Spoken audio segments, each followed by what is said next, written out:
everybody. Welcome to the podcast. Today, we're going to talk about something very interesting: intelligence. You might have been called intelligent yourself, or probably heard somebody else being called intelligent. And you wondered, what traits do these people possess to make them intelligent? Or what is it that you have that others don't have that make you smarter than others or more intelligent? It's a fascinating subject, to be honest, and a lot of thinkers throughout history try to come up with ways to define intelligence. Today, we're gonna go over the famous lot of theories. We're not gonna dig into the details, just to give you like an idea of the theories that are around and how do they define intelligence. So we'll start with Spearman's two-factor theory. This is one of the oldest theory of intelligence. It's the G factor. Over time, this theory has changed, but the core principles remain the same. So they define intelligence into two factors: the G factor. So here they talk about your mental ability and performance throughout all tasks. Let's say you are in school, it's going to be your ability to excel at all subjects, not just one, to be able to be good at school. And we can even generalize this a little bit, to be good at school and also outside of school, to be good with people, to be people smart. Basically, your ability to perform almost every task with a degree of intelligence, and then they call you high G. And then there is the S factor. So this is the specific intelligence. So the first one was the general intelligence, and the second one is the specific intelligence. So here we're talking about your unique abilities to specific tasks, right? You have one task and you're very good at that. You are good at math. You could almost answer every question regarding math, right?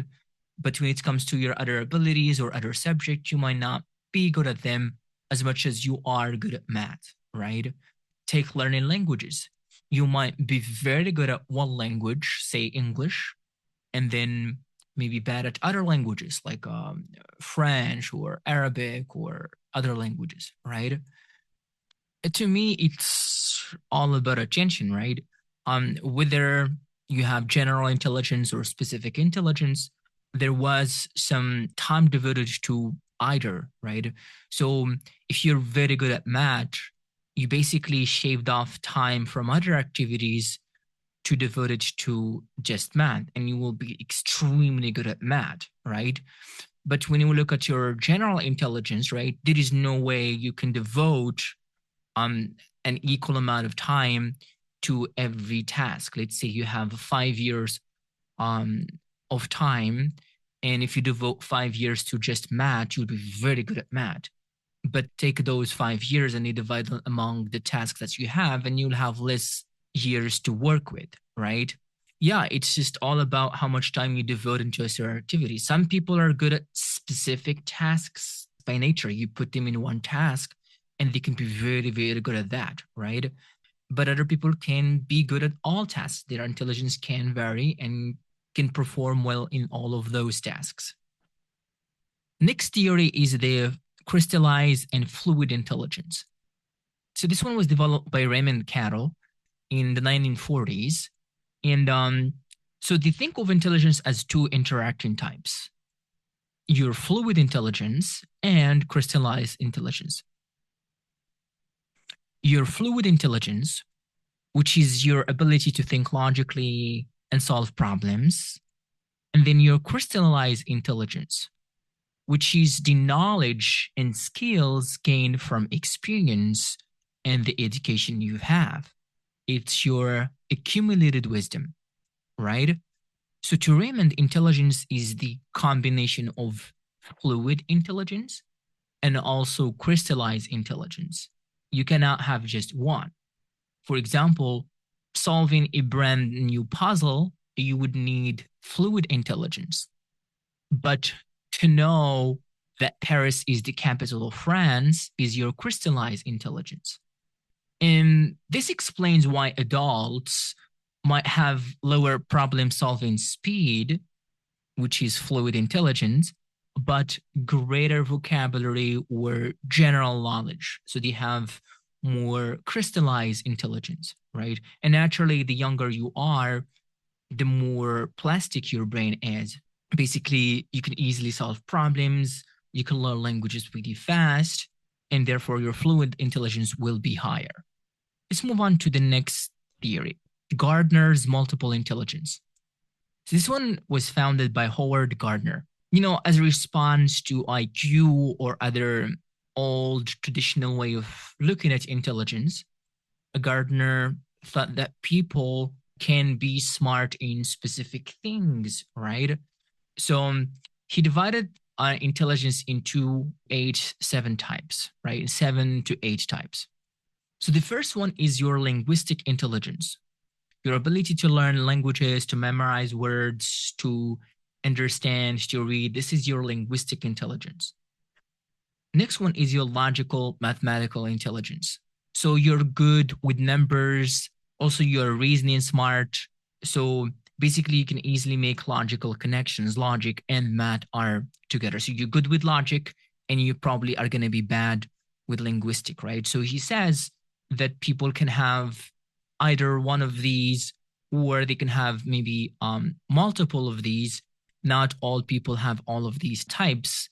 Contrary to what the previous theories talked about, they said you could have intelligence in multiple tasks, but Gardner argues that no, you don't. Next one is your spatial intelligence, your ability to drive, to understand space, location, to draw pictures, to sketch, right? Basically, everything that has to do with space, you are good at it, right? Maybe your aim, you have very good aim, you know where things are. So your ability to hit a certain target is way more accurate than somebody else. If you look at those people who play baseball, like their ability to hit the target is very, very, very sharp. You can hit like targets from a long distance with like a on great accuracy, like archers. In the past you had archers, certain people with spatial ability, they had to play the role of archer because they're good at space, they understand space well. And the next one is your musical intelligence. So you are sound smart in a way. You're born with this innate ability to understand music, to do well, to be able to play maybe musical instruments well, and maybe faster than other people. Next one is bodily kinesthetic. It has to do with your body, right? Athletes, they have this tremendous ability to do things better than an average person. Your ability to sprint 100 meters in 9 seconds, that is no small feat. That's something that a small number of people can do in the world, right? Your ability to maneuver like on Messi or on Cristiano Ronaldo, your ability to maneuver, to score, to move so swiftly, meaning you have a greater understanding, or you're smart, your body smart in a way, right? So anything that has to do with physical activity, you are smart at. And next one, interpersonal intelligence. So here, talking with people, knowing people, you are people smart. You can engage in conversation with anybody with ease. You don't have problem with that. Most people are with this kind of skill, they are great negotiators, right? Or they are ambassadors, right? Because they know how to talk to people, right? They are good at that. They have an innate ability to easily understand and know what people need and want. And next one is intrapersonal. So the previous one was interpersonal. Basically, it was outward. You understand other people. The next one is intra, basically inward. You understand yourself well, right? You understand your needs, what you want. You understand yourself, your weaknesses, your strength, right? And you build on those, right? And it's actually a great ability, actually. If you understand your weaknesses, you understand what you need, and you understand that if, for example, I cannot do medicine because I know my weaknesses. I know I'm not gonna do well. That's actually a great skill, because you might end up wasting years in med school without understanding that you're bad at that, right? Understanding your weaknesses, your strength is actually a great intelligence that I think everybody should aspire to. And the last one, this one was added recently because the original theory had only seven, but the last one added naturalistic intelligence. Basically, you're nature smart. Um, you know the trees well, you know plants, you know how to interact with nature. Um, maybe also you know how to control your breathing as well. You basically have a greater connection with nature and understand it so well. Could also be good with animals, insects, right? Sometimes you have those tour guides, they understand the forest well. They tell you, look, don't go there, don't go there. There's going to be a snake there. There is that plant. That plant is poisonous. There is that thing. Like they understand the forest so well. To you, it looks so puzzling, and you might die in the jungle. But you put those people in nature, and they can survive for years, right? In nature because they're able to understand nature, because of their ability to understand nature well and to adapt with nature. Next one is emotional intelligence. This is a very recent theory. This was developed in the 1990s. I mean, that's not recent, but it is still recent when it comes to other theories. This one was originally founded by Peter Salovey and John Mayer, but the one who popularized it was Daniel Goleman. So the way they see intelligence is slightly different from others, right? Here they invoke more feelings, right? They say intelligence isn't just about thinking, it's also about feeling, right? Emotional intelligence, in a way, it's the ability to understand and manage emotions in yourself and also in others, right? So if you're able to do that, then you are emotionally intelligent, right? They are, this is also considered a soft skill, when you apply to companies, they try to see if you are cooperative, if you're able to empathize, understand others, and cooperate and deal with difficult situations well. So they always seek a higher degree of emotional intelligence. So to have emotional intelligence, you have to be able to perceive emotions, to recognize feelings in yourself, right? You recognize when you're sad, when you're angry, and also recognize when others are sad and angry and annoyed, right? You have to be perceptive, so to speak. The next one, you have to be able to use those emotions effectively, right? To guide your thinking, right? You cannot be abusing certain emotions like too angry, too sad, too disgusted. You have to be able to balance and manage those emotions well to be emotionally intelligent. So if you're not able to control your reactions or you don't show empathy when needed, you are not that emotionally intelligent. So it's important that you know when your emotions occur and how they occur and how you can change them in some way. Last one, this is not a theory, but it's like a model. It's IQ, right?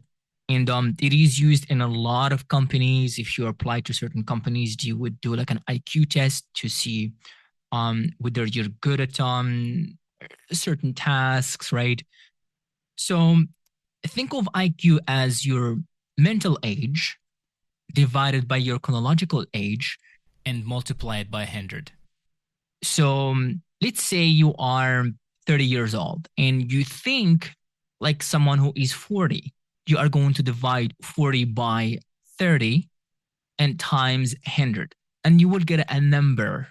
Your average is going to come to 100. So if your mental age is 30 and you think like someone who is 30, then your IQ is 100. So the higher you think, if you are very young and more into the future yourself you think, the higher IQ in a way, right? If you're 30 and you think like someone who is 50, then your IQ is very, very high, above probably 140 or 150, right? It's more complicated than that, but this is in simple term, right? So when you take an IQ test, they would analyze your ability to reason, to recognize patterns, to recognize shape, your mathematical, your logical thinking. That's why a lot of theories came as a reaction to IQ because they did not like IQ, right? IQ is seen as this beast that excludes a lot of people, and a lot of people cannot score high in IQ, right? And then therefore, a lot of people developed a lot of theories, reaction to IQ. There is emotional intelligence. There is the multiple intelligence. All of these theories just to um because they were not satisfied by IQ, because it seems like IQ is only testing your logical, mathematical ability to understand patterns, to recognize shape, recognize this is like not the correct shape. This should be in this way. There are a lot of patterns when you take an IQ test, but it's debatable. Again, the way I see intelligence is like, think of yourself in a non-linear race, right? Think of all people competing in a non-linear race, right? And each one of us is running towards a different direction. Some of us are spawned ahead of others. Some of us are spawned ahead of others if they happen to be on the same path. Some accept that the race is already over and choose to quit before it already ends, while others defy expectations and keep running. A few of us push themselves beyond their limits, determined to win despite their disadvantage. And to me, it's those that I admire the most. A lot of people are born with an acute ability to understand things, to see patterns so easily, but they don't harness it. It's like they stop in the middle of the race, while some of us just keep running, right? Regardless of what they have, they start from zero, but they keep running until they push themselves, until they get to a certain direction, until they actually win. Although there is no winning, it's just a race. And at some point, one of the people are going to be ahead of you. And you have to accept that people are different, right? Understanding that, yes, I have this level of intelligence and this is what I can do. Understand your limitations. If you can go past them, that's great. But if you can't, then it's okay if somebody has the ability to understand so well. I cannot really fight nature. I cannot change my biology. It's something that I cannot change. So I have to accept and live with what I have. All right, everybody. Hopefully today's podcast was a little bit interesting and gave you an idea about intelligence in general. Until then, thank you so much for listening. Bye.